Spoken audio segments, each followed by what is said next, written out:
નમસ્કાર, પ્રણામ, સ્વાગત છે તમારું એક નવા વિડીયોમાં। મિત્રો, આજની કહાની એક સત્ય ઘટના છે, એટલે થોડો સમય કાઢીને અંત સુધી જરૂર સાંભળજો અને કોમેન્ટ બોક્સમાં હર હર મહાદેવ, જય શ્રી કૃષ્ણ જરૂરથી લખી દેજો।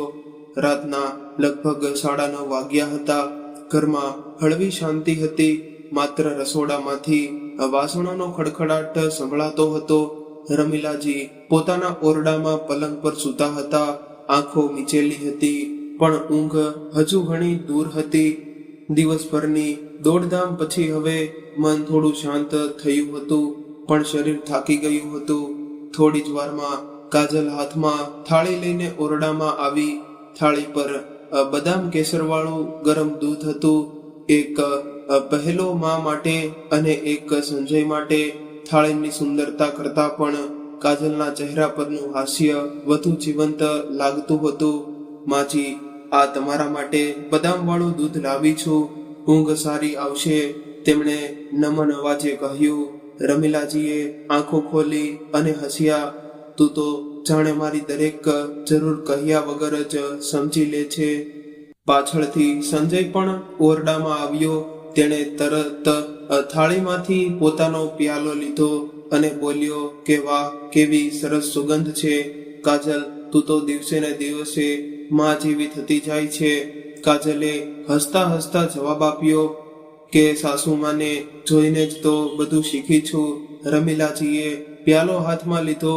દૂધ ઉંભાળું ગરમ હતું। ઉપર કેસરના 2-3 તાતણા તરી રહ્યા હતા।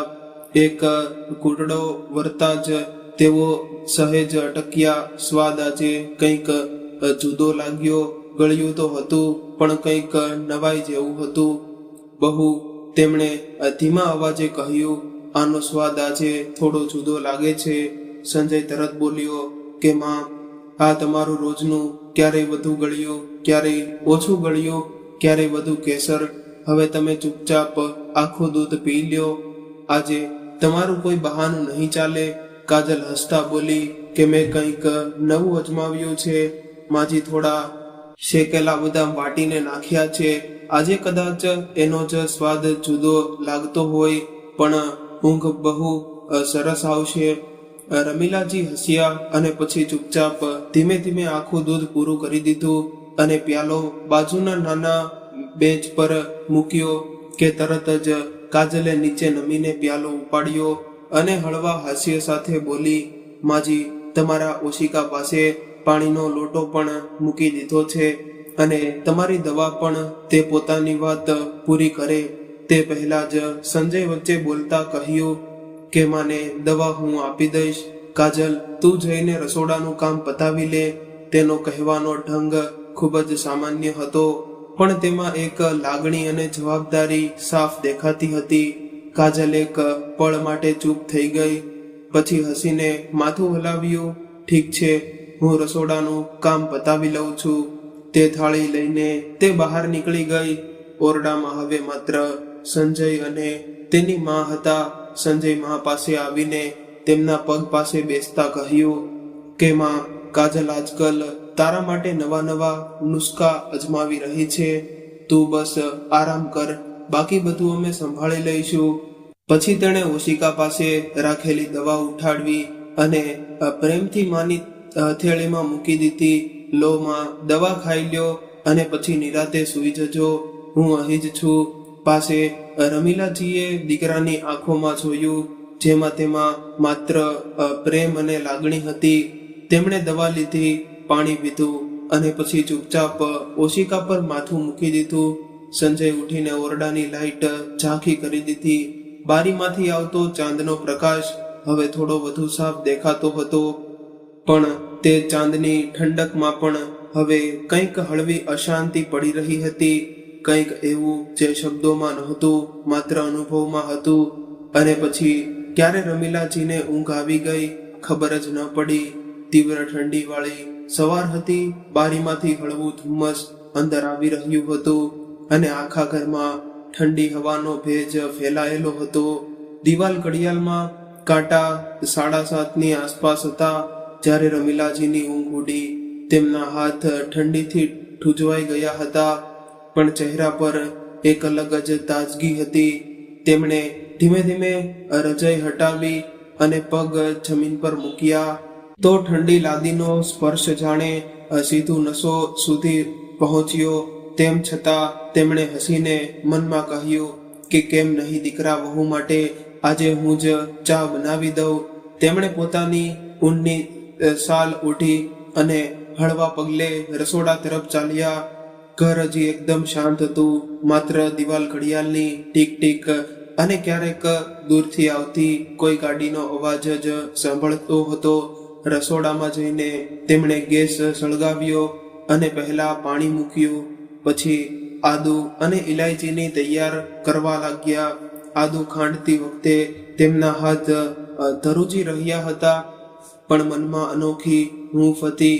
કાજલને હળવી મીઠી ચા ગમે છે અને સંજયને તીખી આદુવાળી, તેમણે મનમાં કહ્યું. અને હળવું હાસ્ય ધીમે ધીમે રસોડાના ચાની સુગંધ ફેલાઈ ગયું. ચૂલાની આંચ અને ચાની વરાળે જાણે એ ઠંડી સવારમાં થોડી ગરમાશ ભરી દીધી હતી. બીજી તરફ પલંગ પર કાજલે પડખું ફેરવ્યું. ચાની સુગંધ તેના નાક સુધી પહોંચી તો તેણે આંખો ખોલી રસોડામાંથી આવતી સુગંધ પર બબળી. આટલી સરસ સુગંધ ચા કોણે બનાવી? તે ઊભી થઈ અને ધીમેથી ઓરડાની બહાર જોયું. રસોડામાં રમીલાજી શાલ ઓઢીને ઊભા હતા અને ખૂબ પ્રેમથી ચા બનાવી રહ્યા હતા. તેણે કંઈ કહ્યું નહીં, બસ ઊભા રહીને તેમને જોતી રહી. ત્યારે રમીલાજીએ પાછળ જોયા વગર કહ્યું, કાજલ વહુ ઉઠી ગઈ. જો આજે ચા બનાવી છે, ઠંડી બહુ છે. સારું, એમ કર, સંજયને પણ ઉઠાડી દે. રમીલાજી જેવા જ ચા રેડવા લાગ્યા, પણ તેમના હાથ ધ્રુજી રહ્યા હતા. તેમણે કાજલને સાદ પાડ્યો, વહુ ચા તો બની ગઈ છે, બસ જરા તું કપમાં રેડી દે. સંજયને ગરમા ગરમ ચા આપજે, અને હા, મારા માટે માત્ર અડધો કપ જ રેડજે. હવે વધારે ચા નથી પીવાતી. કાજલે ચૂપચાપ કંઈ પણ કહ્યા વગર કપ ઉપાડ્યા અને ચા રેડવા લાગી. પણ તે પળે માના અવાજમાં જે થાક અને મમતાનો મેળ હતો, તે કોઈના પણ હૈયાને સ્પર્શી જાય તેવો હતો. સંજય હજુ ઓરડામાં જ હતો. તેણે મા તરફ જોયું, ધ્રુજતા હાથ, અને તેમ છતાં દીકરાને ગરમ ચા આપવાની ચિંતા તે થોડી પડો તેમને જોતા રહ્યો. પછી હસીને બોલ્યો કે માં, તારા હાથની ચા મારા આખા દિવસની ઊંઘ છે. રમીલાજી કંઈ બોલ્યા નહીં, બસ તેમની આંખોમાં ચમક આવી ગઈ, જાણે દીકરાનું એક વાક્ય બધો થાક દૂર કરી ગયું હોય. ચાનો કપ હાથમાં લઈને રમીલાજીએ ધીમેથી સંજય તરફ જોયું અને કહ્યું કે દીકરા, શું તું મને એકવાર ડોક્ટર પાસે લઈ જઈ શકે? સંજય ચોંકીને મા તરફ જોયું. શું થયું માં? તમારી તબિયત બરાબર નથી? તે કંઈક બીજું પૂછે તે પહેલા જ રમીલાજી હળવા હાસ્ય સાથે બોલ્યા કે અરે તું આટલું કેમ ગભરાઈ જાય છે? કંઈ નથી થયું. તારી માને બસ 3-4 દિવસથી માથામાં સહેજ દુખાવો થાય છે. વિચાર્યું ડોક્ટર પાસેથી દવા લઈ લઉં. ત્યારે બાજુમાં બેઠેલી સહેલોની હસતા બોલી, માજી, હું તમને ડોક્ટર પાસે લઈ જઈશ. આમની પાસે એમ પણ ઘણું કામ હોય છે. આટલું સાંભળતા સંજયનો ચહેરો ગંભીર થઈ ગયો. તે દ્રઢ અવાજે બોલ્યો, પણ કાજલ, મારા માટે સૌથી પહેલા મારી માં છે. થોડી વારની શાંતિ પછી રમીલાજીને વાતને સાંભળતા કહ્યું કે જો કે ઠીક જ કહી રહી છે વહુ, હું એની સાથે જ જતી રહીશ. આ સાંભળી કાજલ થોડી હસી, પણ દોસ્તો, કાજલના હાસ્ય પાછળ શું હતું? કદાચ સચ્ચાઈ જે હજુ કોઈને ખબર જ નહોતી. બપોરનો સમય હતો. હળવો તડકો આંગણામાં ફેલાયેલો હતો અને હવામાં હજી પણ ઠંડક હતી. રમીલાજી અને કાજલ ડોક્ટર પાસેથી દવા લઈને ઘરે પાછા આવ્યા હતા. ઘરે તો આવી ગયા હતા, પણ રમીલાજીના મનમાં હજુ પણ બેચેની હતી. વારંવાર ડોક્ટરની એ વાત એમના કાનમાં અથડાતી હતી, જે તેમણે બહાર બેસીને સાંભળી હતી. જ્યારે તેમનું તપાસ થઈ ગઈ અને તેઓ બહાર રાહ જોઈ રહ્યા હતા, ત્યારે સવલની દાક્તરના ઓરડામાં અંદર ગઈ હતી. બારણું પૂરેપૂરું બંધ નહોતું. ત્યારે રમીલાજીના કાનમાં ધીમો અવાજ પડ્યો, જેમ મેં તમને કહ્યું હતું, તમે બસ એ જ રીતે દવા આપજો, પણ ધ્યાન રાખજો, આના પર મારું નામ ન આવવું જોઈએ. એ અવાજ ડોક્ટરનો હતો. રમીલાજી સ્તબ્ધ થઈ ગયા. તેમણે માથું ઝુકાવી દીધું. કંઈ સમજાતું નહોતું. શું તેમણે ખરેખર આજ સાંભળ્યું કે તેમનો ભ્રમ હતો? તેમના દિલે કહ્યું, ના, કાજલ આવી ન હોઈ શકે. પણ મગજ હવે સવાલોથી ઘેરાયેલું હતું. તેમ છતાં તેમણે કાજલને કંઈ પૂછ્યું નહીં. બસ ચૂપચાપ પોતાના ઓરડામાં ચાલ્યા ગયા. પણ દી હવે બેચેન રહેવા લાગ્યું હતું. તે પોતાની જાતને સવાલ પૂછતા રહ્યા. ક્યારેક પોતાના મનનો ડર પણ આપણને અવાજો સંભળાવે છે. કદાચ એવું જ થયું હોય. કાજલ જો કંઈક ખોટું કરી રહી હોત તો આટલી લાગણીથી મારી સેવા કેમ કરતી? પછી તેઓ હસ્યા અને ધીમેથી બોલ્યા કે હું જ કદાચ ગાંડી થઈ ગઈ છું. મારી વહુ તો ખરેખર વહુ સારી છે, પણ દિલ જે માની રહ્યું હતું, મગજ તેની વાત માનવા તૈયાર નહોતું. ક્યારેક કોઈક વાત તો હતી જ જે ધીમે ધીમે બહાર આવવાની હતી. સાંજનો સમય હતો. જેવો સંજય ઘરે આવ્યો, તેની આંખોમાં ખુશીની ચમક સાફ દેખાતી હતી. તેણે ધીમે માના ઓરડા તરફ ગયો. અંદર જતા જ હસતા બોલ્યો કે માં, કહે અમારા હાથમાં શું છે? રમીલાજી કંઈક કહે તે પહેલા કાજલ ત્યાં આવી ગઈ. તેની નજર સંજયના હાથમાં રહેલા નાના ડબ્બા પર પડી અને તે ચોંકતા બોલી, અરે વાહ, આટલી સુંદર, અને તે પણ સોનાની બુટ્ટીઓ. શું મારા માટે છે? સંજય હસીને બોલ્યો, ના, આ મારી વહાલી મા માટે છે, જેને મા જેવી તમને ગમે છે. મોટી મોટી બુટ્ટીઓ બરાબર તેવી ચલાવ્યો છું. રમીલાજીએ બુટ્ટીઓને ખૂબ પ્રેમથી હાથમાં લીધી. આંખોમાં વિનાશ અને હાસ્ય બંને હતા. માં કહીને કેવી લાગી સંજયની વાત સાંભળી? રમીલાજી બોલ્યા કે ખૂબ સુંદર છે દીકરા, પણ આ તો બહુ મોંઘી લાગે છે. સંજય તરત કહ્યું, માં, તમારી સામે એમની શું કિંમત? કાજલ ચૂપ હતી, પણ તેની આંખોમાં કંઈક બીજું જ ચાલી રહ્યું હતું. 1 મહિનો વીતી ગયો હતો. જાન્યુઆરીની ઠંડી સાંજ હતી. રમીલાજી રોજની જેમ ઘરની બહાર બનેલા નાના બગીચામાં ફરી રહ્યા હતા. ઠંડી હવાના હળવા ઝોકા તેમના દુપટ્ટા સાથે રમી રહ્યા હતા. ત્યારે તેમની નજર એક ખૂણામાં ઉભેલી પોતાની બહુ કાજલ પર પડી. તે કોઈ અજાણ્યા યુવક સાથે વાત કરી રહી હતી. રમીલાજીને નવાઈ લાગી. તેમણે થોડું વધુ ધ્યાનથી જોવાનો પ્રયત્ન કર્યો, પણ કંઈ સમજાયું નહીં. તે ધીમેથી બગીચાના પથ્થરના બાકડા પાછળ છુપાઈ ગયા. તેમનું મન અશાંત થઈ ગયું. આખરે કાજલ આ સમયે અજાણ્યા માણસ સાથે શું વાત કરી રહી છે? ત્યારે તે યુવકે પોતાના જેકેટના કિસ્સામાંથી એક સફેદ કવર કાઢ્યું અને કાજલ તરફ લંબાવ્યું. કાજલે આજુબાજુ જોયું, પછી કવર લીધું. યુવક ત્યાંથી જતો રહ્યો હતો. આ બધું જોઈને રમીલાજીનું મન વધુ વ્યાકુળ થઈ ગયું. તેમના મનમાં ઘણા સવાલો એક સાથે ઉઠવા લાગ્યા. આખરે આ છોકરો કોણ હતો? તેણે કવર કેમ આપ્યું? અને એમાં એવું શું છે કે કાજલ આટલી ખુશ થઈ રહી છે? હા, બધું એવું જ થઈ રહ્યું છે. એવું ગોઠવ્યું હતું. આ અવાજ કાજલનો હતો. ત્યારે કાજલના મોઢામાંથી કંઈક એવું નીકળ્યું જે સાંભળીને તેમનું કાળજું કંપી ઉઠ્યું. તે સ્તબ્ધ ઊભા રહી ગયા. કાજલ ફોન પર વાત પૂરી કરીને ત્યાંથી જતી રહી હતી. પણ રમીલાજી હજુ પણ એ જ જગ્યાએ પથ્થર જેવી આંખોથી ઊભા હતા. આટલી કડકડતી ઠંડીમાં પણ તેમના શરીરમાંથી પરસેવો વહી રહ્યો હતો. દિલ બેકાબુ ધડકી રહ્યું હતું અને શરીર એક અજીબ ધ્રુજારીથી ભરાઈ ગયું હતું. તેમણે પોતાની જાતને કોઈક રીતે સાંભળી ધ્રુજતા પગલે ઘર તરફ ચાલ્યા અને ધીમે ધીમે પોતાના ઓરડામાં પહોંચી ગયા. બારણું બંધ કર્યું અને ચૂપચાપ રજાઈ ઓઢીને પલંગ પર સૂઈ ગયા. આંખો ખુલી હતી, પણ તે આંખોમાં હવે ઊંઘની જગ્યાએ ડર અને શંકા હતી.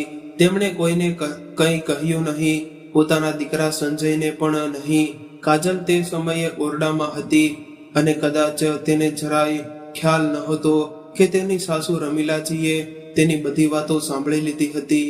દોસ્તો, આખરે એવું શું સાંભળી લીધું હતું રમીલાજીએ જેણે તેના હૈયાને હચમચાવી દીધું? શું તેમની વહુનું કોઈ રહસ્ય છે જે હવે તેમની સામે આવી રહ્યું ગયું છે? તેમની નજર બારીમાંથી દેખાતા તે રાતના અંધકાર પર અટકેલી રહી, પણ મનમાં વારંવાર એ જ અવાજ ગુંજી રહ્યો હતો જે તેમણે સાંભળ્યો હતો. એ જ અવાજ જેણે તેમના આત્મા સુધી હલાવી દીધો હતો. થોડી વાર પછી જ્યારે કાજલ દૂધ લઈને ઓરડામાં આવી ત્યારે રમીલાજીએ પોતાની જાતને સામાન્ય દેખાડવાનો પૂરો પ્રયત્ન કર્યો. માજી, દૂધ પી લ્યો, હળવું ગરમ છે, શિયાળામાં સારું રહેશે. રમીલાજીએ હસવાનો પ્રયત્ન કર્યો, પણ તે હાસ્ય એકદમ ફીકું હતું. તેમણે માથું હલાવ્યું અને માત્ર એટલું જ કહ્યું કે મૂકી દે, પછી પી લઈશ. કાજલે તેમને ધ્યાનથી જોયા પણ કંઈ પૂછ્યા વગર ચાલી ગઈ. બારણું બંધ થતાં જ રમીલાજીએ પોતાની સાડીના છેડાથી આંખો લૂછી લીધી. પછી તેમણે ઓશિકામાં મોઢું છુપાવી દીધું અને ચૂપચાપ રડવા લાગ્યા. રમીલાજીની આંખોમાં ઊંઘનું નામ નિશાન નહોતું. અડધી રાત વીતી ગઈ હતી પણ તેમની અંદરનું વિટોળું શાંત થવાનું નામ નહોતું લેતું. રજાઈ ઓઢીને તેઓ વારંવાર પડખા બદલી રહ્યા હતા. જાણે શરીર તો પલંગ પર હતું જ, પણ મન ક્યાંક બીજે ભટકી રહ્યું હતું. દિલમાં એક અગત્ય ડર હતો, મનમાં ઘેરાતી શંકા અને મગજમાં સેંકડો સવાલો કોઈ મૂંગા તોફાનની જેમ ઉમટી રહ્યા હતા. ક્યારેક તે આંખો બંધ કરતા તો અંદરથી બેચેની ઓર વધી જતી. સચ્ચાઈને નજરઅંદાજ કરવાનો લાખ પ્રયત્નો કર્યા, પણ દર વખતે એ જ શંકા, એ જ અવાજો, એ જ દ્રશ્યો આંખો સામે આવી જતા હતા. અચાનક જાણે અંદર કોઈ નિશ્ચય તૂટી ને તેમની સામે આવી ઊભો રહ્યો હોય. તેમણે ઊંડો શ્વાસ લીધો. આંખોમાં એક અલગ જ કઠોરતા આવી. રજાઈ એક તરફ ખસેડી દીધી અને ધીમેથી ઉઠીને બેસી ગયા. એક ક્ષણે તેમનો હાવભાવ બદલાયેલો હતો. રમીલાજીએ હવે નક્કી કરી લીધું હતું કે હવે બહુ થઈ ગયું. તેમના મનમાં કહ્યું કે હવે હું ચૂપ નહીં રહું. 2 દિવસ પછી જ્યારે આખું ઘર ગાઢ નિદ્રામાં હતું, બહાર ઠંડી હવા બારીઓને થપથપાવી રહી હતી, પણ રમીલાજી શાંતિથી પોતાના ઓરડામાં બેઠા હતા. તેમની આંખો લાલ હતી, વાળ વિખરાયેલા અને હાથમાં એ જૂની ઢીંગલી જે તેમણે વર્ષો પહેલા ક્યાંક કબાટમાં મૂકી દીધી હતી. ધીમે ધીમે એની સાથે વાતો કરવા લાગ્યા કે રાધા, જો એ ફરી આવી છે, એ જ ડાકણ મને મારશે. તેમણે એકદમ ભોળા હાસ્ય સાથે ઢીંગલીને ગળે લગાવી. જાણે કોઈ બાળકી હોય. એ જ વખતે બહારથી અવાજ આવ્યો કે કાજલ દૂધ લઈને ઓરડા પાસે પહોંચી અને જે હું અંદર જોયું અટકી ગઈ. માજી, તમે આ શું કરી રહ્યા છો? તે ધીમેથી બોલી. રમીલાજીએ ગગન ફેરવી. તેમની આંખોમાં ડર, ભોળપણ અને થોડું ગાંડાપણું પણ સાફ દેખાઈ રહ્યું હતું. ચૂપ, એ મને મારવા આવી છે. તું જોઈને રહી છે રાધા. આ દરરોજ રાતે મને ડરાવે છે, તે ઢીંગલીને કહેતા રહ્યા. કાજલની ખુશ થઈ રહી હતી જે તે ઈચ્છતી હતી. હવે એ જ થઈ રહ્યું હતું. હવે આ પૂરી પાગલ થઈ ગઈ છે. મેં તે મનમાં બબડી અને દૂધ આપ્યા વગર જ પાછી ફરી ગઈ, પણ તેના ચહેરા પર કોઈ દયા નહોતી. ઉલટાનો એક અજીબ સંતોષ હતો. બીજી તરફ ઓરડામાં બેઠેલા રમીલાજીએ જેવો તેનો પડછાયો જતો જોયો, તેમના હોઠ પર એક હળવું હાસ્ય આવી ગયું. ચાલ દીકરી, તારો ખેલ હવે શરૂ થયો. અને મારો પણ. સવારના લગભગ 8 વાગ્યા હતા. સંજય તૈયાર થઈને નીચે બેઠક રૂમમાં બેઠો જ હતો કે રસોડામાંથી અવાજ આવ્યો. સંજય જરા જોને માં ઉઠી ગયા છે કે શું ચા ઠંડી થઈ જશે? હાલો જોઉં છું કહેતા તે માના ઓરડા તરફ ગયો. ઓરડો અંદરથી ખુલ્લો હતો. હળવો કટકુ બારીમાંથી ગળાઈને અંદર આવી રહ્યો હતો. પણ સામેનું દ્રશ્ય જોઈને સંજય અટકી ગયો. રમીલાજીએ જમીન પર બેઠા હતા. હાથમાં એક જૂનું વશીકું લઈને તેની સાથે વાત કરી રહ્યા હતા. ન તું ન જતી, બધા મને છોડીને જતા રહ્યા છે. હવે તું પણ જઈશ? પછી અચાનક રડવા લાગ્યા, મને એકલી ન છોડીને.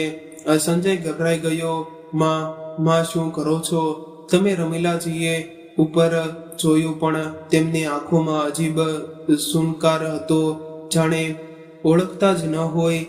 પછી ધીમેથી બોલ્યા, તું કોણ છે? તું પણ આવી ગયો મને લઈ જવા?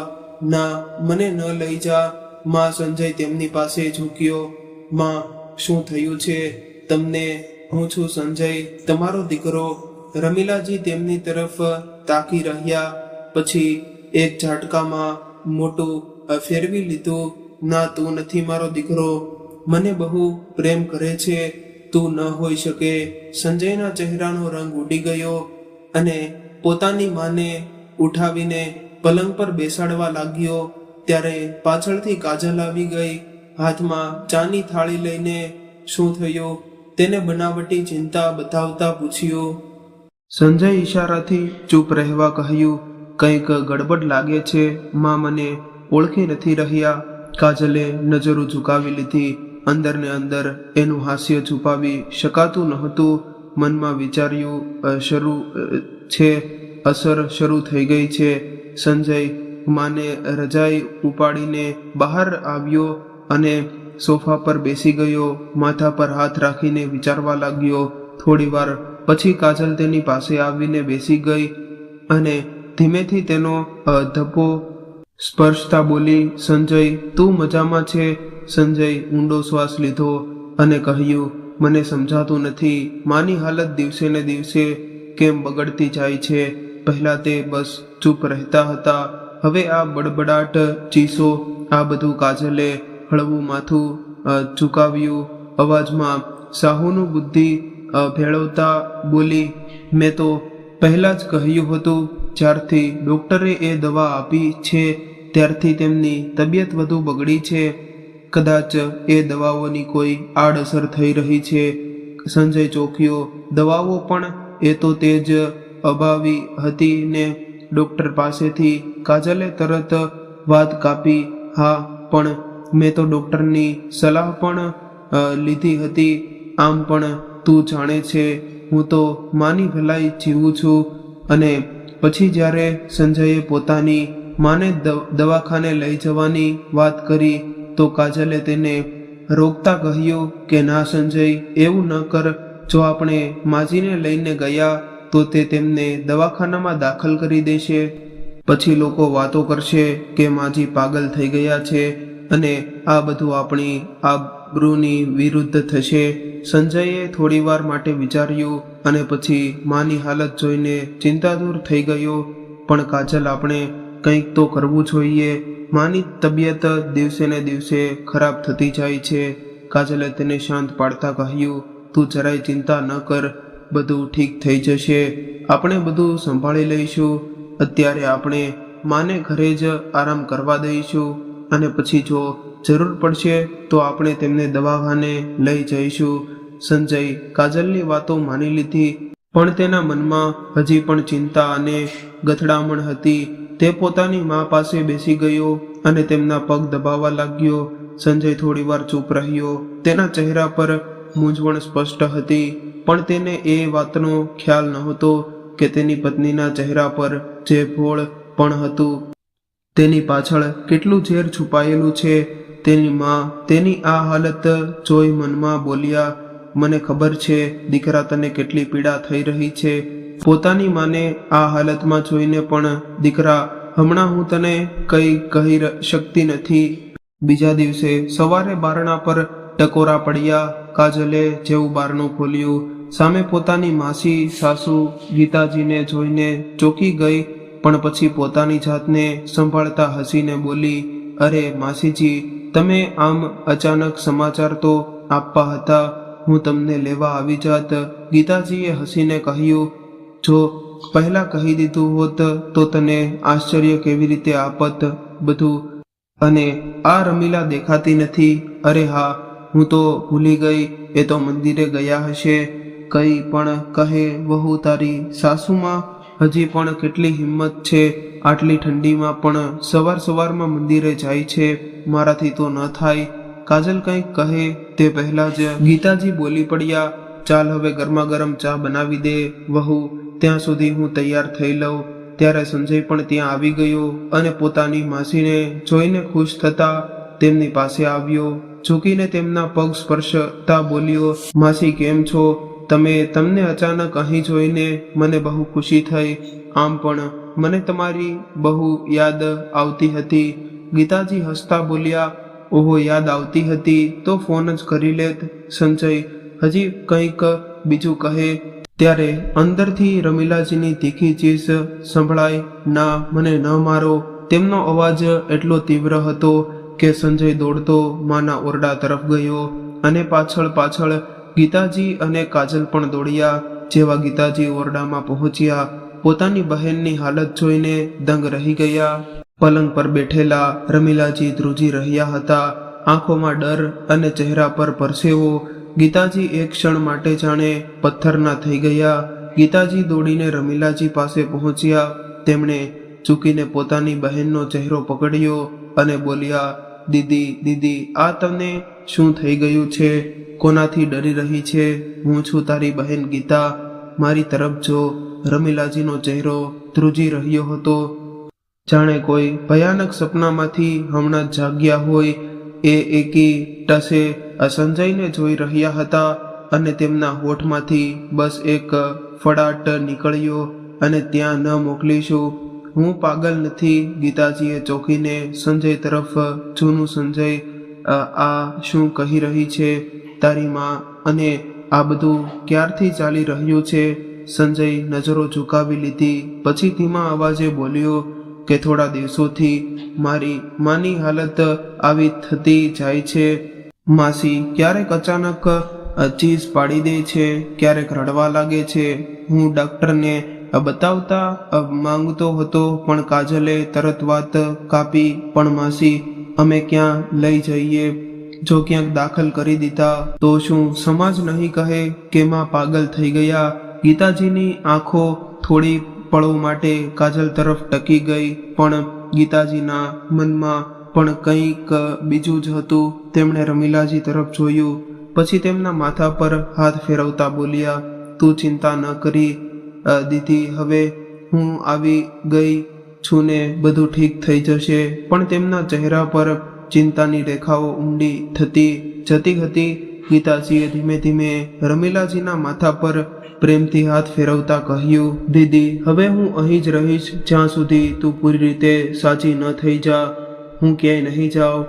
તેમના અવાજમાં એ લાગણી હતી જે માત્ર બહેનોના સંબંધમાં હોય છે, નિસ્વાર્થ, મજબૂત અને સાચી. બાજુમાં ઊભેલી કાજલ હળવેશથી હસી, પણ તેમના હાસ્યમાં એક સંકોચ, એક જગાતુંપણું સાફ દેખાતું હતું. અરે માસી, તમે કેટલા દિવસ માટે આવ્યા છો?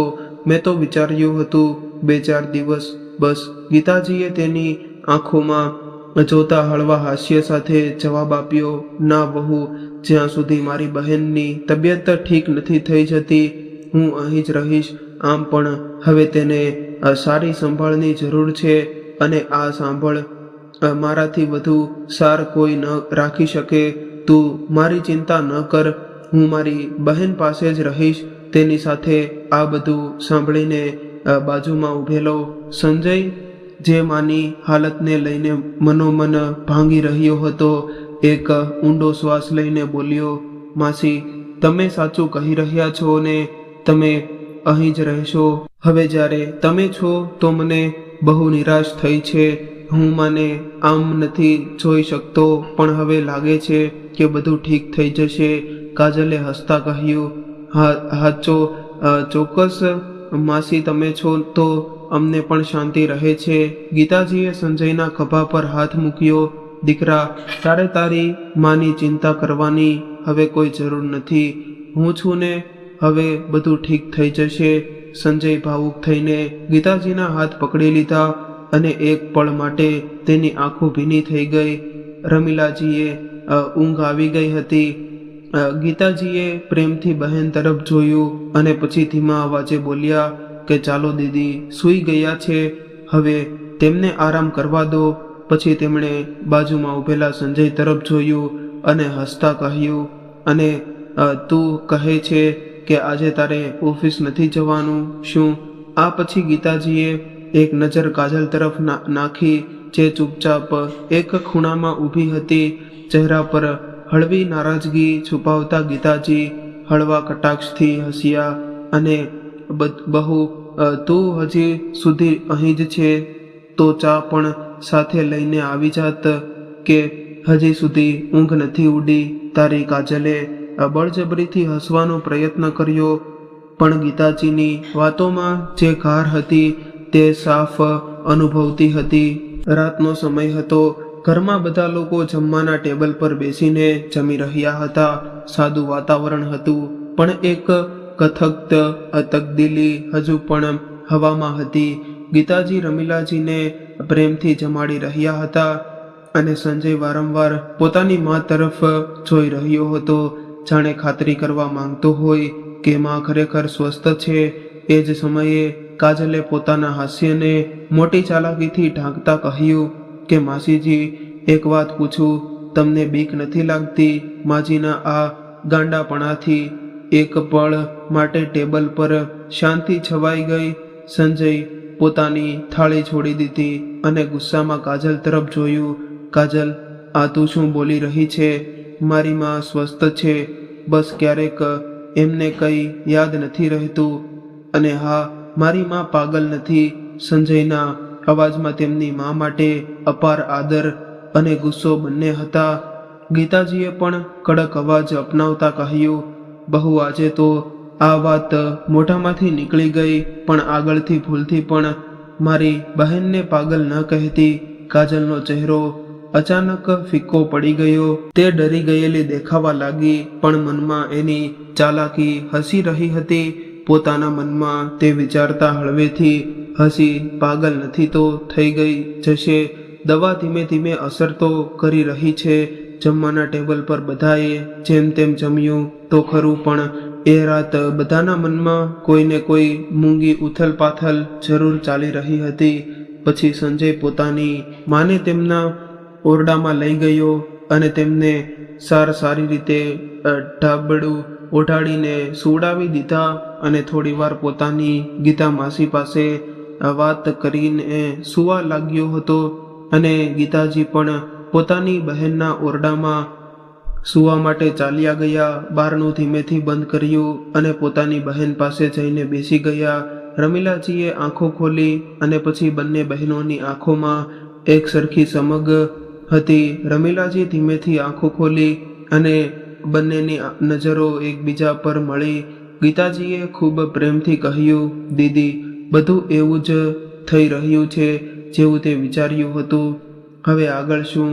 રમીલાજીએ હળવેથી માથું હલાવ્યું અને પછી બોલ્યા કે હવે સમય છે મારી વહુને તેની જ ભાષામાં જવાબ આપવાનો. તું બસ આમ જ બધું જોતી રહે, પણ કાજલને ખબર ન પડવા દીધી જોઈએ કે તને કંઈ પણ ખબર છે. રમીલાજીના આ કહ્યા પછી બંનેની આંખોમાં એક જ હેદ હતો, સચ્ચાઈને સામે લાવી અને વહુના ષડયંત્રને ઉઘાડું પાડવું, જે એક માને પાગલ સાબિત કરવા માંગતી હતી.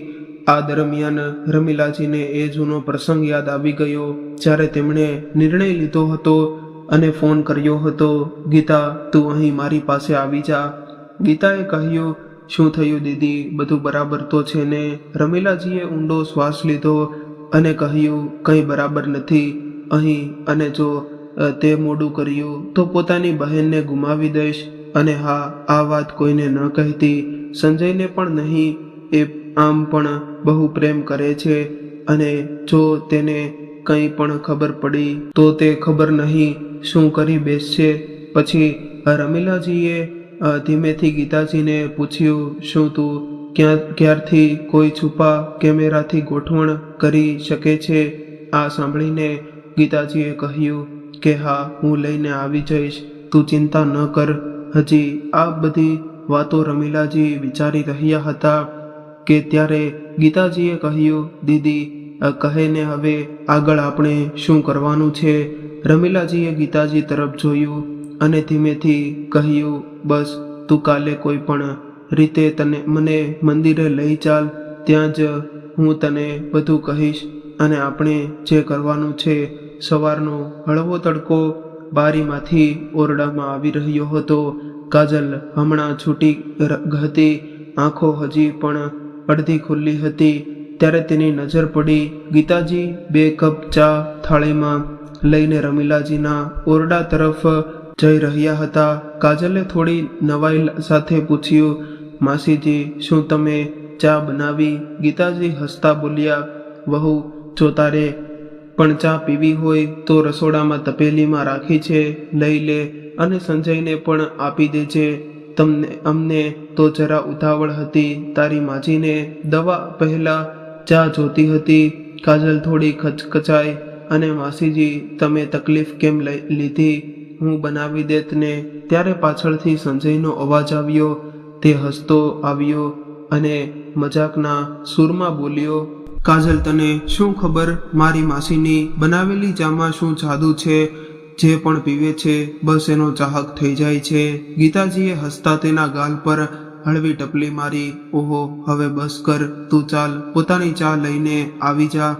દીદીના ઓરડામાં બધા સાથે બેસીને પીએ છીએ. સંજયે હસતા હસતા માથું હલાવ્યું અને ચા લેવા આવી ગયો અને કાજલ ત્યાં જ ઊભી રહી ગઈ. હાસ્ય અને મૂંઝવણની વચ્ચે મનમાં વિચારવા લાગી, હવે તો દર સવારનો આ ક્રમ મારા માટે કંઈક નવું લાવશે. ચા પીવી પૂરી થતાં જ ગીતાજીએ હળવેથી રમીલાજી તરફ જોયું અને પછી બોલ્યા, દીદી ચાલો હવે તૈયાર થઈ જાઓ, મંદિરે પણ તો જવાનું છે ને. રમીલાજીએ હળવેથી ધીમેથી માથું હલાવ્યું અને ઉઠીને બેસી ગયા. તેમના ચહેરા પર એક અલગ જ સ્થિરતા અને આત્મવિશ્વાસ હતો, જાણે આજે કંઈક અગત્યનું થવાનું હોય. કાજલ જરા ચોંકતા બોલી, માસીજી આટલી સવારમાં મંદિર કોઈ ખાસ પૂજા છે શું? પિતાજી હસ્યા. બસ એમ જ મન થયું ભગવાનના દર્શન કરવાનું અને દીદીનું મન પણ થોડું હળવું થઈ જશે. જેવા ગીતાજી અને રમીલાજી તૈયાર થઈને બહાર નીકળવા લાગ્યા, સંજયે થોડા ચિંતિત થતા કહ્યું, માસી તમને તો ખબર છે માની તબિયત અચાનક બગડી જાય છે, એવામાં તમે એકલા કેવી રીતે સંભાળશો? કાજલે પણ તરત હામાં હા મિલાવી, જી માસીજી, જો મંદિર જવાનું એટલું જ મન હોય તો હું પણ સાથે ચાલું છું. ગીતાજીએ સંજયના ખભા પર હાથ રાખીને હસતા કહ્યું, દીકરા તું ચિંતા ન કર, તારી માં એકદમ સ્વસ્થ છે અને હા, તારી માને હવે કંઈ નહીં થાય અને વહુ તારું સાથે ચાલવું હમણાં જરૂરી નથી. રમીલાજીએ પણ સંજય તરફ જોતા ધીમા અવાજે કહ્યું, સંજય દીકરા, આજે મારું મન છે ભગવાન સામે થોડો સમય વિતાવવાનું, બધું સારું રહેશે, તું બસ પોતાની માસી પર ભરોસો રાખ. સંજય માં અને માસીની આંખોમાં જોયું ત્યાં ડર નહીં, એક અનોખો આત્મવિશ્વાસ હતો. તેણે ધીમેથી માથું હલાવ્યું, ઠીક છે માં, તમે લોકો ધ્યાન રાખજો. પછી બંને બહેનો નીકળી પડી, પણ હવે માત્ર દર્શન માટે નહીં પણ એક નવી શરૂઆત તરફ. ગીતાજી એક રિક્ષા બોલાવી અને બંને બહેનો તેમાં બેસીને મંદિર તરફ જવા રવાના થઈ ગયા. રસ્તામાં ગીતાજીની આંખોમાં ચિંતાની રેખાઓ હતી, પણ રમીલાજીના ચહેરા પર એક શાંતિ હતી, જાણે તેમને પૂરો ભરોસો હોય કે હવે બધું ઠીક થઈ જશે. બીજી તરફ જ્યારે સંજય ઓફિસ માટે નીકળી ગયો ત્યારે ઘરમાં હવે માત્ર કાજલ એકલી હતી. જેવો દરવાજો બંધ થયો, કાજલે જલ્દીથી પોતાનો મોબાઈલ લીધો અને કોઈને નંબર લગાવ્યો. મેજે તરફથી અવાજ આવ્યો, અરે આજે આટલા દિવસો પછી પોતાની માની યાદ કેવી રીતે આવી કાજલે જ ચીડાતા કહ્યું, શું કરું માં, ઘરના કામોમાંથી નવરાશ મળે ત્યારે તો કોઈને ફોન કરું અને હવે ઉપરથી મારી માસી સાસુ પણ આવી ગયા છે.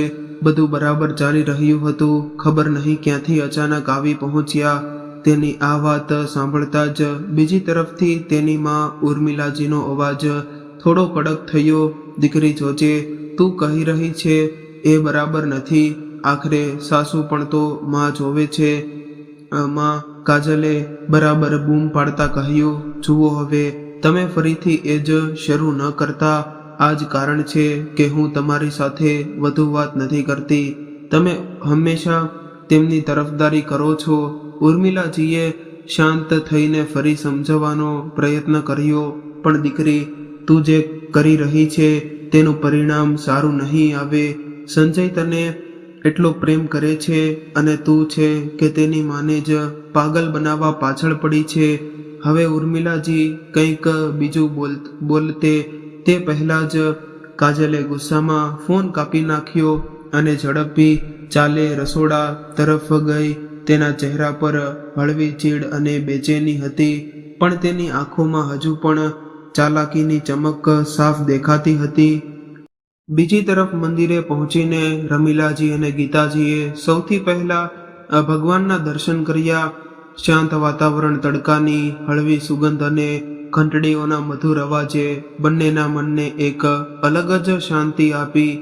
બંને બહેનોએ આંખો બંધ કરીને હાથ જોડ્યા અને મનમાં પ્રાર્થના કરી. રમીલાજીએ આંખો બંધ કરીને ધીમે ધીમે કહ્યું, હે પ્રભુ, હવે બધું તમારા હાથમાં છે. જે પણ કરો સાચું કરજો. બસ મારી વહુનો અસલી ચહેરો મારા દીકરા સામે જરૂર લાવી દેજો. ગીતાજીએ પણ ધીમેથી પ્રાર્થના કરી, ભગવાન, મારી બહેનને જે સહજ કર્યું છે તે કોઈના સહન ન કરી શકે. હવે તેને વધુ ન કરશો. થોડીવાર ત્યાં શાંતિથી બેઠા પછી મંદિરના ચોગાનમાં એક ખૂણા તરફ જઈને રમીલાજીએ ધીમેથી ગીતાજીનો હાથ પકડ્યો અને બોલ્યા, હવે ધ્યાનથી સાંભળ. હવે આપણે શું કરવાનું છે હું તને કહેવા જઈ રહી છું, પણ જે પણ થશે તેનું દરેક પગલું વિચારીને ભરવું પડશે. કોઈને જરા પણ ગંધ ન આવવી જોઈએ.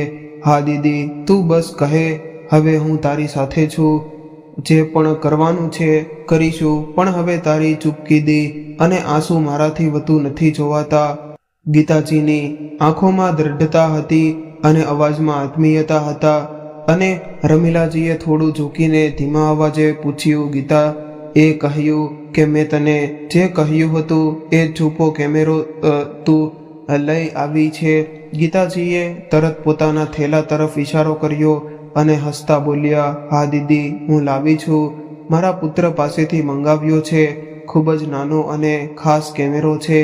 દિવાલમાં શોપીસમાં પણ લગાવી દો તો કોઈને ખબર સુધા ન પડે.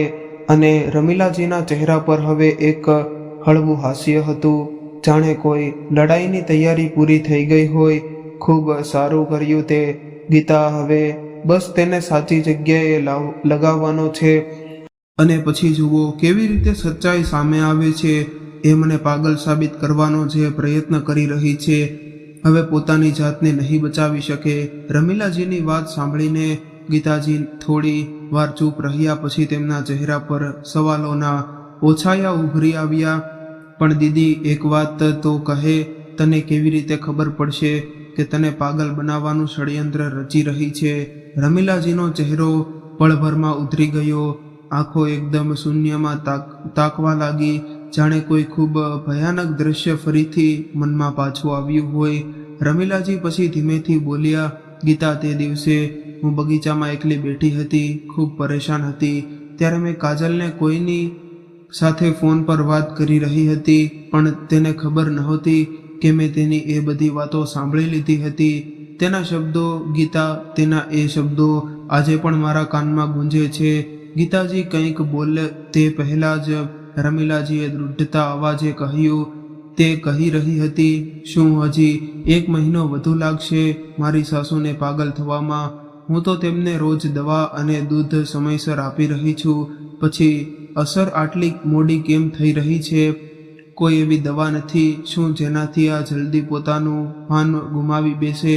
અને આ સંજય જ્યારે જુઓ ત્યારે પોતાની માં કરે છે. હું ઈચ્છું છું કે તે ફક્ત મારો રહે, પોતાની ઘરડી માનો નહીં. રમીલાજીનું ગળું ભરાઈ આવ્યું, પણ તેમણે પોતાની જાતને સંભાળી અને કહ્યું. પછી થોડીવાર ચૂપ રહ્યા. પછી કાજલે જે કહ્યું તેણે મારા આત્મા સુધી ડરાવી દીધી. ગીતાજી હવે બિલકુલ સ્તબ્ધ હતા. તેમના શ્વાસ તેજ થઈ ગયા હતા. રમીલાજીએ આગળ કહ્યું. તેણે કહ્યું, એવું કરો, મારી સાસુને એક ઇન્જેક્શન આપીને મારી નાખો, પછી ન રહેશે વાંધો, ન થશે તકરાર. આ સાંભળીને ગીતાજીની આંખોમાં આંસુ અને ગુસ્સાનું તોફાન અને સાથે ઉમટી પડ્યું. શું આટલી હલકી વિચારસરણી, જાનથી મારવાનું ષડયંત્ર? હવે તો આ વાત ભગવાન પણ જોઈ રહ્યા છે. દીદી હવે એના દરેક પાપનો ભાડો ફૂટશે અને દુનિયા જોશે કે એક માને પાગલ સમજવાની વહુનો શું હાલ થાય છે. રમીલાજીએ ગીતાનો હાથ પકડી લીધો. તું સાથે છે ને? ગીતાએ કહ્યું, હા દીદી, હવે હું તારી સાથે છું. જીવ પણ આપવો પડે તો પાછી નહીં પડું. મંદિરમાં રમીલાજી ગીતા સાથે હસી હસીને વાતો કરી રહ્યા હતા. ઘણા દિવસો પછી તેમના ચહેરા પર શાંતિ અને રોનક દેખાઈ રહી હતી. ત્યારે રમીલાજી બોલ્યા, ચાલ ગીતા, હવે સલૂનીની સચ્ચાઈ સંજય સામે લાવવાનો સમય આવી ગયો છે. આ કહેતા જ બંને હસ્યા. આજે ઘણા દિવસો પછી રમીલાજી હસી શક્યા હતા. પછી ગીતાજીએ હાથ જોડતા ભગવાનની મૂર્તિ તરફ જોયું અને ધીમેથી કહ્યું, હે પ્રભુ, હવે અમારી સાથે ન્યાય કરજો. મારી દીદી આજે ખૂબ અન્યાય થઈ ચૂક્યો છે. હવે બંને બહેનોનું મન એક જ લક્ષ્ય પર કેન્દ્રિત હતું, સચ્ચાઈનો પર્દાફાશ કરવો. પણ ચૂપચાપ મોટી ચાલાકી અને સમજદારીથી ઘરે પાછા ફર્યા. પછી રમીલાજી અને પછી ગીતાજીએ મોકો જોઈને એક નાનો છૂપો કેમેરો કાઢ્યો. એ તેમણે પોતાના પુત્ર પાસેથી મંગાવ્યો હતો.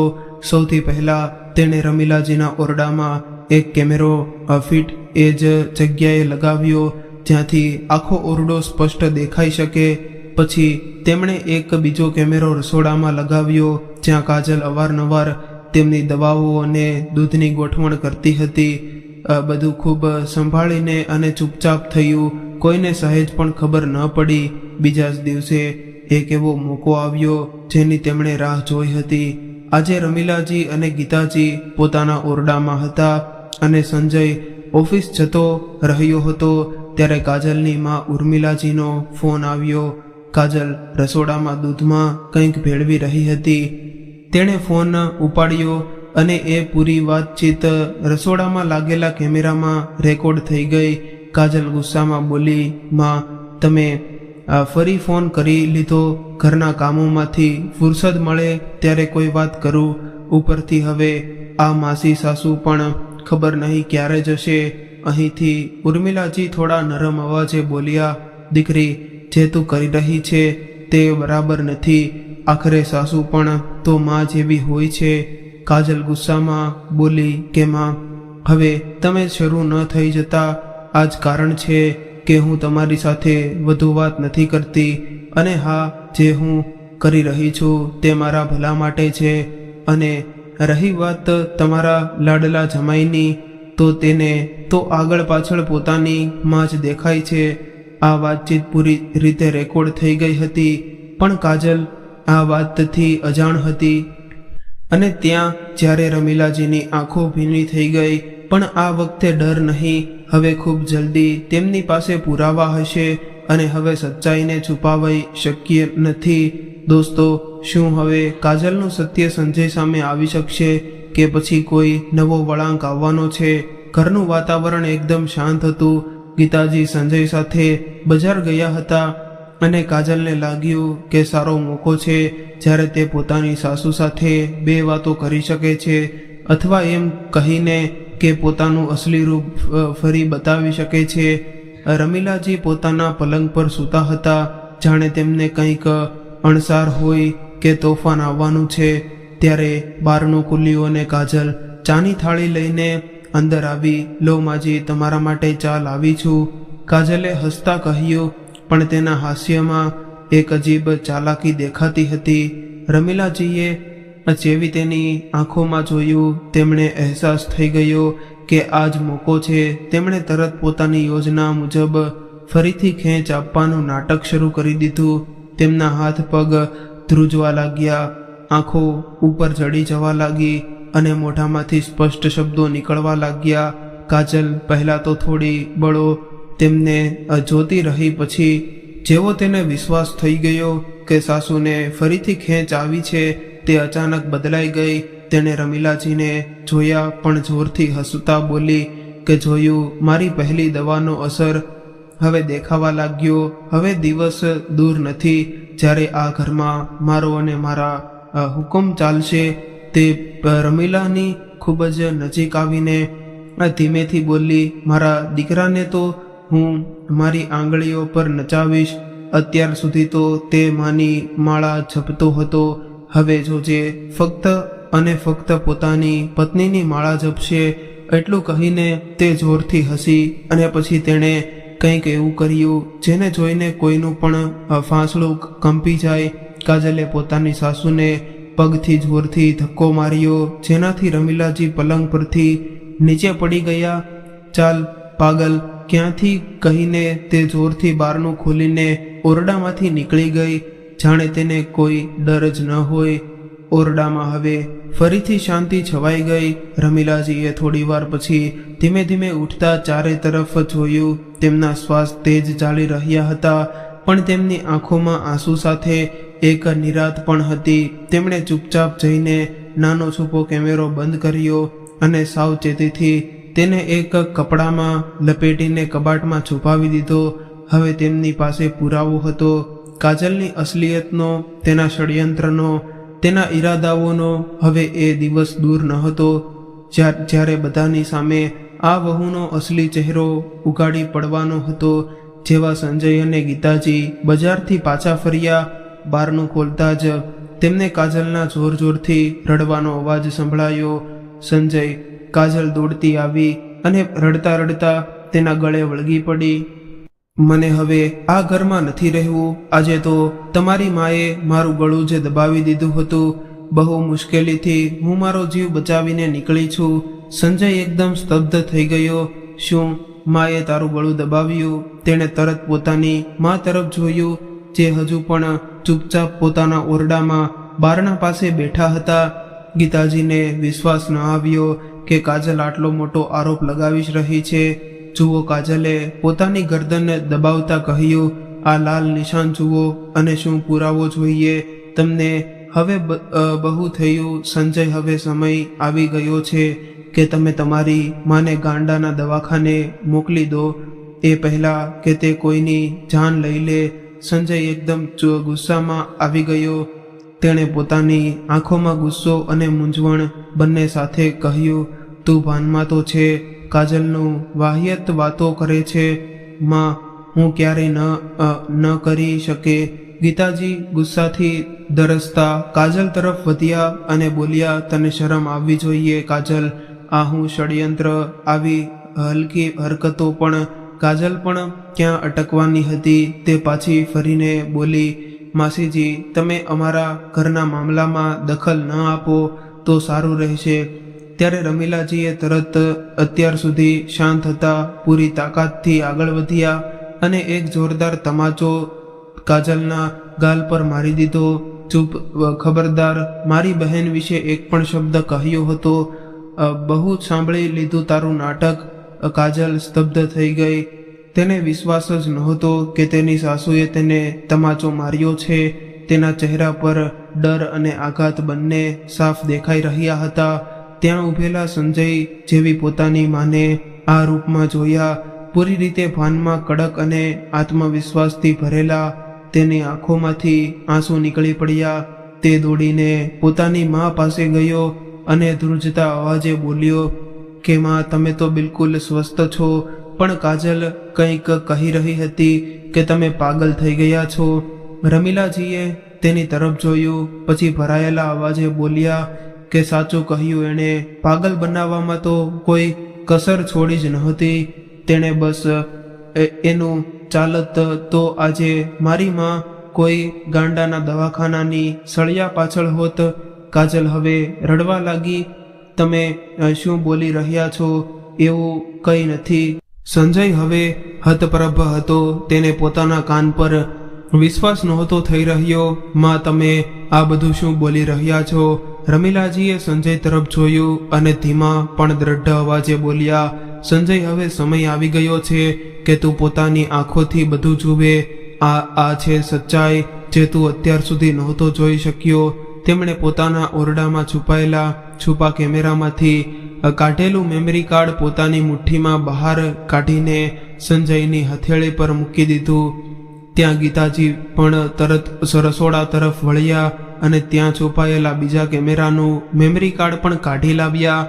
ગીતાજીએ કહ્યું, આ બીજું કાર્ડ છે. રસોડામાં જે ખેલ થઈ રહ્યો હતો એ પણ રેકોર્ડ થઈ ગયું છે. હવે નિર્ણય તું પોતે જ કર સંજય. ધ્રુજતા હાથે બંને કાર્ડ પોતાના લેપટોપમાં લગાવ્યા. જેવો તેણે પહેલો વિડીયો ચાલુ કર્યો, બધાની નજરો સ્ક્રીન પર ટકી ગઈ. વિડીયોમાં જે દ્રશ્ય ચાલી રહ્યું હતું, કાજલ રસીલાના રસોડામાં દાખલ થઈ ગયા હતી. પછી જેવી કાજલ ઓરડામાં આવી, પછી તેની કૃષ્ણાસ્પદ વાતો અને તેનો અસલી ચહેરો એક પછી એક સામે આવવા લાગ્યો. જોયું, મારી આપેલી દવાનો અસર. હવે એ દિવસ દૂર નથી જ્યારે આ ઘરમાં મારો રાજ થશે. તારો દીકરો તો મારી આંગળીઓ પર નાચશે. પછી કાજલના એ શબ્દો સાંભળ્યા જે આખા ઘરને હચમચાવી દે તેવા હતા. અત્યાર સુધી માની માળા જપે છે, હવે મારી જપશે. ચાલ પાગલ ક્યાંયથી. અને ત્યાર પછી કેમેરામાં સ્પષ્ટ દેખાયું, કાજલે પોતાની સાસુને પોતાના પગથી ધક્કો મારી દીધો. આખા ઘરમાં એકદમ શાંતિ છવાઈ ગઈ. સંજયની આંખો પહોળી થઈ ગઈ હતી અને તેના ચહેરા પરથી જાણે બધું લોહી ઉતરી ગયું હોય. તેને કંઈ સમજાતું નહોતું. તે શું કરી રહ્યો છે અને શું અનુભવી રહ્યો છે. કાજલ તરફ બોલી, આ બધું જૂઠ છે. આ બંને મળીને મને ફસાવા માંગે છે. આ બધું એમની એક ચાલ છે. પણ જેવો સંજય ગુસ્સા અને અવિશ્વાસથી તેની તરફ તાકીને જોયું, કાજલની જીભ લથડી ગઈ. તેનો ચહેરો પીળો પડી ગયો અને તે ધીમા પગલે જઈને રસોડાના એક ખૂણામાં ઊભી રહી ગઈ. હવે તેમના કંઈ પણ કહેવાની હિંમત બચી નહોતી. ત્યારે સંજય બીજું મેમરી કાર્ડ રસોડાનું લેપટોપમાં લગાવ્યું. વિડીયો ચાલ્યો અને પછી એ સચ્ચાઈ સામે આવવા લાગી. કાજલ પોતાના ફોન પર પોતાની માં ઉર્મિલાજી સાથે વાત કરી રહી હતી અને કેમેરામાં સ્પષ્ટ દેખાઈ રહ્યું હતું. કાજલ ગુસ્સામાં બોલી કે માં, તમે ફરી ફોન કરી લીધો. ઘરના કામોમાંથી ફુરસદ મળે ત્યારે કોઈ વાત કરું. ઉપરથી હવે આ માસી સાસુ પણ ખબર નહીં ક્યારે જશે અહીંથી. પછી તે બધી વાતો તેણે બોલી હતી પોતાની માં સાથે. અને રહી તમારા લાડલા જમાઈની વાત, તો તેને તો આગળ પાછળ પોતાની માં જ દેખાય છે. પછી એ હાસ્ય જ કોઈના રૂવાડા ઊભા કરી દે. આ ઘરની રાણી હું બનીશ. ફક્ત હું આટલું સાંભળતા સંજયની નસે નસ સળગી ઉઠી. તેની આંખોમાં આંસુ હતા, પણ હવે આંસુ દર્દના નહીં, ગુસ્સાના અને શરમના હતા. તેણે કાજલ તરફ જોયું અને બરફ જેવા ઠંડા પણ અત્યંત કડક અવાજે કહ્યું કે તારી આટલી હિંમત. અને પછી એક જોરદાર તમાચો કાજલના ગાલ પર પડ્યો. કાજલનું માથું ફરી ગયું. તે સ્તબ્ધ રહી ગઈ. તેની આંખોમાં નવાઈ અને ડર સ્પષ્ટ દેખાઈ રહ્યો હતો. રમીલાજીએ સંજયની આંખોમાં જોઈને ભરાયેલા ગળે કહ્યું કે દીકરા, માફ કરી દેજે. આ ઘરને તને બચાવવા માટે મને અને ગીતાને આ બધું કરવું પડ્યું, જેથી કાજલનો અસલી ચહેરો તારી સામે આવી શકે. હવે આ તું નક્કી કર, તારે શું કરવું છે. સંજય માની વાત સાંભળતા જ ઊંડો શ્વાસ લીધો અને કડક અવાજે બોલ્યો કે કરવાનું શું છે માં, હવે આ ઘરમાં એક પળ પણ નહીં રહી શકું. આ સાંભળતા જ કાજલ રમીલાજીના પગમાં પડી ગઈ. માજી, મને માફ કરી દો. જે થયું એ મારી ભૂલ હતી, પણ મને આ ઘરમાંથી ન કાઢશો. મહેરબાની કરીને પણ. ત્યારે સંજય ગુસ્સામાં તેનો હાથ પકડ્યો અને કહ્યું કે ગાડીમાં બેસ. હવે કાજલ ડરી ગઈ હતી. કંઈ પણ કહ્યા વગર ચૂપચાપ ગાડીમાં બેસી ગઈ. આખા રસ્તે સંજય એક પણ શબ્દ ન બોલ્યો. ગાડીનું વાતાવરણ એકદમ શાંત હતું. માત્ર કાજલના ધબકારાનો અવાજ સંભળાઈ રહ્યો હતો. થોડીવાર પછી સંજય ગાડી સીધી કાજલના પિયરની બહાર રોકી દીધી. ઉતરતા જ કાજલનો હાથ પકડીને દરવાજા તરફ વધતા બોલ્યો કે ચાલ સંજય, હાથ છોડે, દુખે છે. કાજલ રડતા બોલી. જેના દરવાજા સુધી પહોંચ્યા. કાજલની માં ઉર્મિલા દરવાજો ખોલીને સામે આવી. દીકરીને આવી હાલતમાં જોઈને ચોંકી ઉઠી. અરે આ બધું શું થઈ રહ્યું છે? સંજયે તેની આંખોમાં આંખો નાખીને કહ્યું કે સાંભળો, તમારી દીકરીને જે ધ્યાન રાખજો. હવે જો એણે મારા ઘરમાં પગ પણ મૂક્યો તો સારું નહીં થાય. છૂટાછેડાના કાગળો જલ્દી તમારી પાસે પહોંચી જશે. એટલું કહીને સંજય પાછળ જોયા વગર ત્યાંથી નીકળી ગયો. કાજલ ત્યાં દરવાજા પર બેસીને ધ્રુસકે રડવા લાગી. તેની માએ નારાજગીથી તેમની તરફ જોયું અને કહ્યું, જોયું એટલે કહેતી હતી કે આ બધું ન કર, પણ તને તો ફક્ત સાસુને પાગલ કરવાની પડી હતી. હવે રો, હવે તો કંઈ નથી બચ્યું. કાજલ હવે પોતાના કરેલા પર પછતાઈ રહી હતી, પણ ઘણું મોડું થઈ ગયું હતું. બીજી તરફ સંજય મા પાસે પાછો ફર્યો. રમીલાજીને ગળે લગાડીને રડી પડ્યો. માં, આ બધું જો તને પહેલા કહી દીધું હોત તો તમારે આ દિવસ ન જોવો પડત. રમીલાજીની આંખમાં પણ આંસુ હતા. તેણે દીકરાના માથા પર હાથ ફેરવતા કહ્યું કે દીકરા, હું રડતી હતી કે જો મેં વહુ વિશે કંઈ કહ્યું તો તું મને જ ખોટી સમજીશ. ત્યારે ગીતાજી હસતી ગરમા ગરમ શીરો લઈને આવી. હવે બહુ થઈ ગયું, બધું ઠીક થઈ ગયું છે અને આપણે ભગવાનનો આભાર માનવો જોઈએ, જેણે આપણને આવી વહુના જાળમાંથી બચાવી લીધા. રમીલાજીએ દીકરાને મોટા પ્રેમથી પોતાના હાથે શીરો ખવડાવ્યો. ગીતાજીએ તેમની નજર પણ ઉતારી અને બોલ્યા, ભગવાન, આ મા દીકરીની છોડીને કોઈની નજર ન લાગે. ઘરનું વાતાવરણ હવે બિલકુલ બદલાઈ ગયું હતું. દુઃખની જગ્યાએ ખુશીએ લઈ લીધી હતી. સંજય હસીને ગીતા માસીને પણ પોતાના હાથે શીરો ખવડાવ્યો. રમીલાજીએ ભાવુક થતાં કહ્યું, ગીતા, સારું કહ્યું. ભગવાન દરેકને સારી એવી બહેન આપે. ગીતાજી પણ હસતા બોલ્યા, અને દરેક બહેનને તારા જેવી સમજદાર દીદી. બંને બહેનોની આંખોમાં હવે આંસુ નહીં, માત્ર શાંતિ અને સંતોષની ચમક હતી.